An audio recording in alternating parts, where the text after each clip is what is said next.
We remain steadfast in our commitment in delivering local news that matters, stories that inspire, enriching the lives of Filipinos in Mindanao, in the Philippines and across the globe. This is your GMA Regional TV, kapuso ng bawat Pilipino.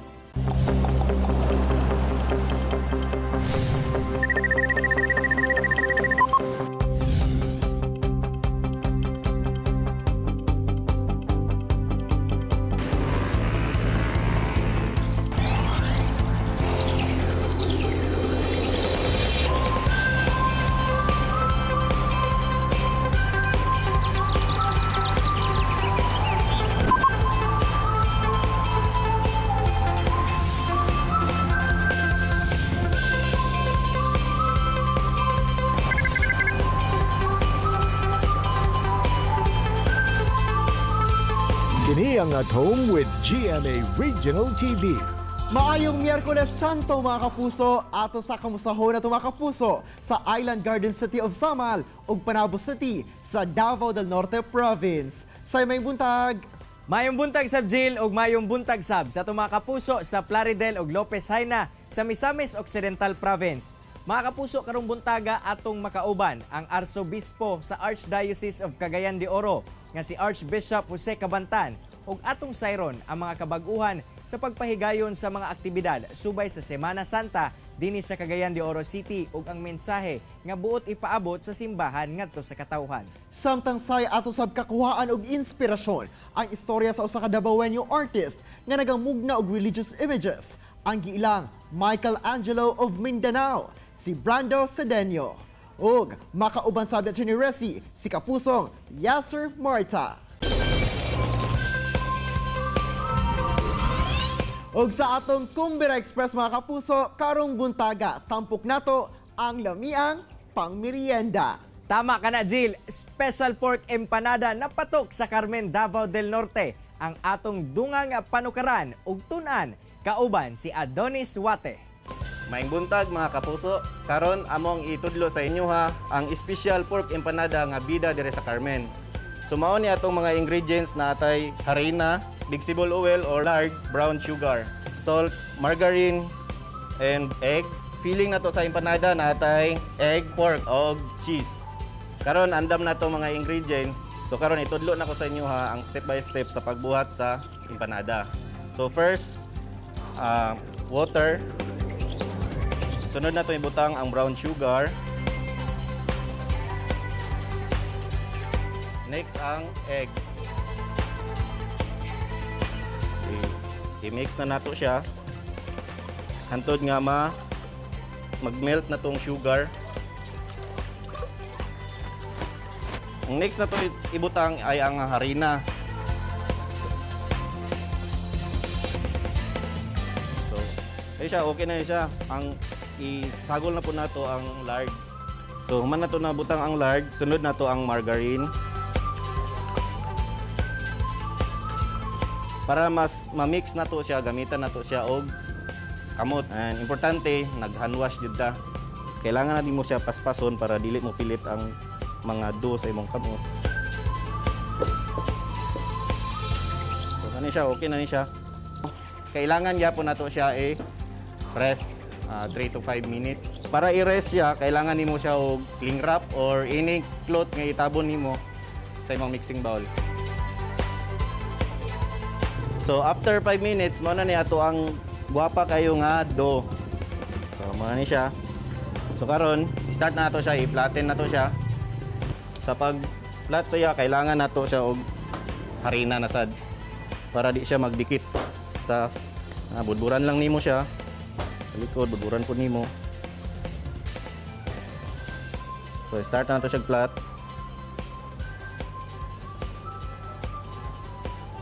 Ikaw po mismo ang mag-control kung unsa ka baga ang imong gusto nga crust sa imong empanada. So sapagkat mo gamit aning empanada nga molder. So kung wala mo empanada molder, pwede mo gamit og baso or anything nga mga nasa 8 cm to 10 cm nga round. So karon mag-mold na ta sa ato ang empanada. So first atong ibutang ang egg. Next ang cheese. And then katong mixture sa ato ang palaman nga pork. Sa pag-fold niya, kailangan lang nato siya butangan og water during pag-seal nato. Tapos fold na to. Actually, okay na siya. Pero gusto kag design na nimo siya, pwede ra sad mo kuha kag tinidor. I-design nimo. Importante kayo nga nindot ang ato ang presentation sa ato ang pagkaon. Mao mo isa sa makapa-tempt sa atong customer aside sa flavor nato, sa lasa niya. So kailangan jud nga nindot siya tan-awon. So kani ginapa-simple lang nato para sa ato ang mga mamis nga gusto pud mo try og empanada.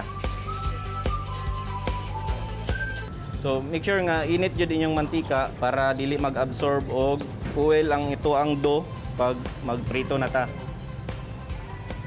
So magpaabot ta og 5 to 10 minutes para ma-achieve jud nato tong crispy sa iyahang dough nato. Mga kapuso, pwede na nato tilawan ang special pork empanada nga bida diri sa Carmen. Mga kapuso, karong Semana Santa atong sayron kung unsa ba ang mga kabag-uhan o mga patakaran nga ipatuman sa Katolikong simbahan ug kung paunsa sab nato mamahimo nga mapadayag ang atong pagtuo taliwala sa pandemya. Atong makauban karong buntaga si Archbishop Jose Cabantan, ang Arsobispo sa Archdiocese of Cagayan de Oro. Archbishop Cabantan, mayong buntag ug dayon sa At Home GMA Regional TV. Kamusta? Mayong buntag sa tanan o mayong buntag sa atong mga nakasunod sa atong programa karon. Archbishop, karon nga adunay pandemya, unsa ba ang mensahe sa paglaom sa simbahang Katoliko ngadto sa katawhan? Sa matag kalamidad, sama nining pandemya o sa atong kinabuhi isip mga Kristiyanos, kabahin man sa atong pagtuo gayud ang paglaom diya sa atong Ginoo nga nagpagkatao alang Kanato, nagpasakit, namatay o nabanhaw alang Kanato, alang sa atong kaluwasan. Sa gayud ang atong paglaom, naghatag kaupayan sa atong mga palas-anon sa atong kinabuhi taliwala nining mga pandemya. O na sa Semana Santa, usa kini kasaulugan sa pagpalikon, palawom sa pagtuo kaniya o pagpalawom sa atong pagsalig diha kaniya puno sa paglaom kining tanan adunay yapoy kaupayan o katapusan. Unsa ba ang sentrong mensahe nga buot ipadayag sa simbahan ngadto sa mga magtotoo karong Semana Santa? Ang Semana Santa mao gayud ang kinauyukan sa atong pagtuo isip mga Katoliko, isip mga Kristiyanos. Ang misteryo sa atong pagtuo nga atong Ginoo na tao tungod sa dakong gugma kanato, nagpasakit ug namatay alang sa atong kaluwasan diya sa pagpadayag sa dakong gugma sa Ginoo kanato ug nabanhaw nagbadaogon ang gugma batok sa gahom sa daotan. Kini ang kinauyukan nga gasa sa pagtuo, gasa sa gugma sa atong nahigugmaong Dios alang kanato nga naghatag kanato og ang kaupayan ug kalig-on sa atong pagpuyo o kaisog sa atong pagpuyo sa atong pagtuo taliwala sa bisan unsa man nga mapugsulay nga maabot sa atong kinabuhi. Archbishop, aduna ba gyapon kitay mga misa nga pagahimuon subay sa Lenten season? Unsa ang mga schedule sa misa? So sama sa naandan sa pagkaron diha gyud sa atong mga matag simbahan ang atong katong Ginoo nato pag-disinfect ang alcohol niya atong pagsulog sa face mask or face shield and ang physical distancing nato sulod sa simbahan. Mao na nga bisan karon ang atong mga schedule sa misa magpangdugangan gid na siya aron nga mas ma-accommodate nato ang uban nato mga kaigsunan nga gusto mo ma-appeal sa Santos nga misa. Palitan diri sa cathedral, doon naman po yung lugar diri sa gawas na maka-accommodate sa ilaha, sa kilid.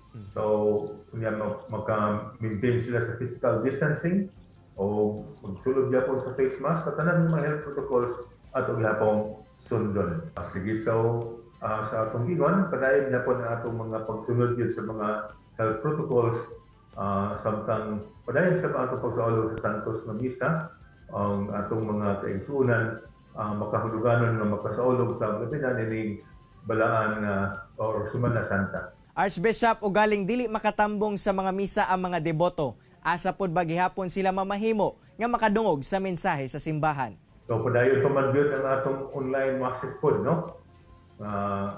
Parang kana pa atong nahimong alternative labi na sa miaging tuig nga strict lockdown pagitang ating sa miaging tuig nga pagsaulog nato sa Semana Santa. So atong mga igsoon padayon nga nagsulod kanato diya sa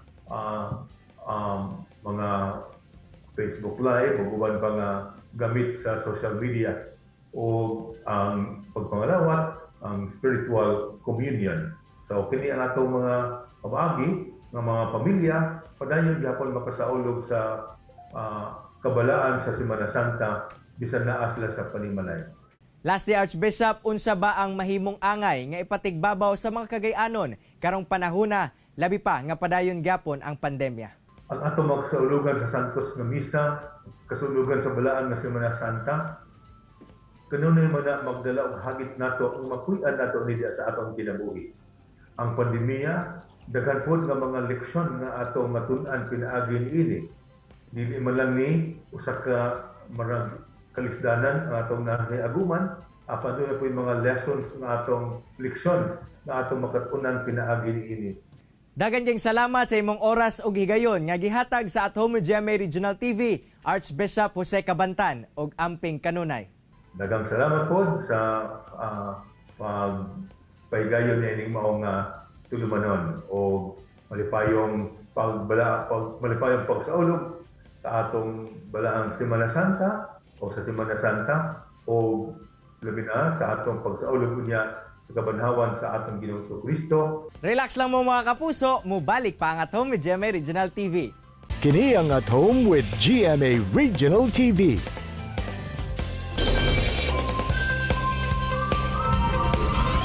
Mga kapuso, atong makauban karong buntaga ang usa ka classical sculpture nga nagahimo og religious images. Ang giilang Michelangelo of Mindanao, ang Davaoenyong si Brando Cedeño. Sir Brando, may buntag og dayon sa At Home with GMA Regional TV. Kamusta, sir? May buntag, Argil. May buntag sa tanan. May buntag sa At Home with GMA Regional TV. Mga nagatanaw karon. It's a great morning, sir, no? Kanakauban ka na mo karong buntaga. Og unang-una, Sir Brando, paunsa ba nimo na-discover ang imuhang interest o skills sa pag-ukit, sir? Actually, itong bata pa ko, ang hilig lang yun na ko is drawing from elementary to high school and paintings. Nag-explore ko sa oil on canvas during my high school days. Then, pagka-college na ako, I took up a Bachelor of Fine Arts, major in painting. And then from there, nakita na ko itong mga teachers na dito naka-interest sa sculpture kay na sila ginabuhat into concrete ang ginagamit nila.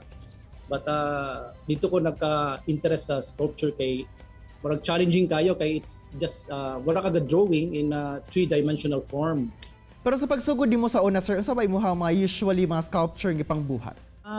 Ang first na ako nagkakuan katong pagbuhat na ako sa sculpture kay after my formal schooling, nag-provide ko tokens for the Philippine Eagle Foundation. Nagbuhat ko mga eagles and mga souvenir items. Dito nag-start. So I went to Manila, nag-study ko katong mga about silicone rubber, mga molding, the resin, plaster of Paris, even ceramics, nag-eskwela ko na. Then from there, dito na-develop and then nagabuhat ako mga bigger items like mga horses for tabletop decorations. Then I joined the Mindanao Trade Expo. Dugay-dugay na po to. Dito, nag-start ako sa sculpture. Kato siya is into commercial production. Okay, lagi sir, no, Semana Santa karon. Please tell us about ni ining imuhang mga obra nga sama sa Stations of the Cross. Paunsa ba rin mo na-build nga artwork, sir? Actually, this is a commission. Ang kaning Stations of the Cross na this is a 16 stations. It's a life-size figure, 6 feet, ang mga human figure. 3 figures per station. This is made of stone cast resin reinforced with fiberglass. akong project karon, this is an 18 months na trabaho o to 20 months ata for completion. Paunsa ba nimo sir gipang conceptualize ang Matag station no? Kay lagi ilahi man nga images ang gina-portray sa Matag station. First nagpresent ko drawing lang sa, then upon approval sa tagi atong nagpa-commission sa kuha. Then check ko na ko tong mga sa stories sa Bible kung unsay katong time na kung sa stations. Umapila na pud ka percentage sir sa whole nga katong stations of the cross ay imuhang nahuman na karon. Nana ko sa I think nana ko sa 80%. During pandemic yung last year, moro gid akong ginabuhat for the whole year almost. Mamutong time na ongoing nga mo ang project. Nakatabang po na sir no nga bisa naka-stay at home lang ka na yapon kay gikabisihan din ha. Salamat yung sa Ginoo nga naatong kuan kay masigdi ko bugawas na ragyapon and ang nagpa-commission very good pud kayo na wala niya ang pinako iputol ba murag dili sa ipadayon na din niya. Nalipay po ko. So, at least ako naya po kay kanang income that time. Very significant gid sir no labi na sa mga Romanong Katoliko kining mga images nga ato makita labi na panahon sa Semana Santa ginadayo gayud, but this time no kay lagi doon na tay pandemic muraga doon ay mga restrictions nga ginapatuman. Pero ikaw ba mismo sir nga ikaw nagabuhat sa mga religious images, unsa ba imuhang mabati every time nga makabuo ka og kining mga imahen? Actually sa when I do the sculpting of religious images like Jesus, the face of Jesus, Joseph, the Holy Family. On the physical side, it's an accomplishment kung ako na ko tong right proportion, the anatomy, the emotions, magbakuan ako to siya. On the spiritual side, it reminds me of there is God, there's a supreme being that will help us, heal us, and comfort us labo na karong pandemic, no? And to protect us and to provide us for all our needs sa ato ang mga trying times karon. All right, thank you so much for sharing your talent with us this morning, Sir Brando og amping always, sir. Ay, salamat Argil, salamat sa at home with GMA Regional TV sa pag-invite sa kuha diri sa sa inyong show. Ug nakakatagputag na ng inspirasyon sa mga young artists. Mga kapuso, chillax na mo. Mubalik pa ang At Home with GMA Regional TV. Kini ang At Home with GMA Regional TV. Best talk tayo mga kapuso, kauban si Attorney Resi Rizada. Resi! Thanks, Argel! Maibutag mga kapuso, welcome to Best Talk. Kanabuntaga atong makauban usap si kapuso actor Yasser Marta. Maibutag Yasser and welcome back dito sa At Home with GMA Regional TV. Kumusta ka na? And of course, how was your gising ngayong umaga? Okay naman, masayang gising ko ngayon, very relaxed lang, very chill. Ako naman every morning gusto ko mabagal lang kilos. I take things in the morning very slow lang, kaya relax lang tayo. Yun, okay naman ako ngayon, attorney. Kaya happy naman sa mga blessings. That's good to know. And of course, speaking of blessings, we'd like to congratulate you for the success of My Fantastic Pag-ibig. How do you feel? Nagulat ka ba sa very positive response naman ng mga viewers about your performance on this series? Ayun sobrang nakakataba rin ng puso. Maraming ang laki ng pasalamat din sa kanila. Ayun din, very very bago yung concept dito dito sa Pilipinas. Hindi pa, ang dami na rin gumawa ng BL, pero yung viewers talaga ay all over the world. Sobrang laki talaga ng following ng mga BL ngayon. First time mo ba, Yasser, to join in a boys' love na story or K-theme ng mga roles like this one?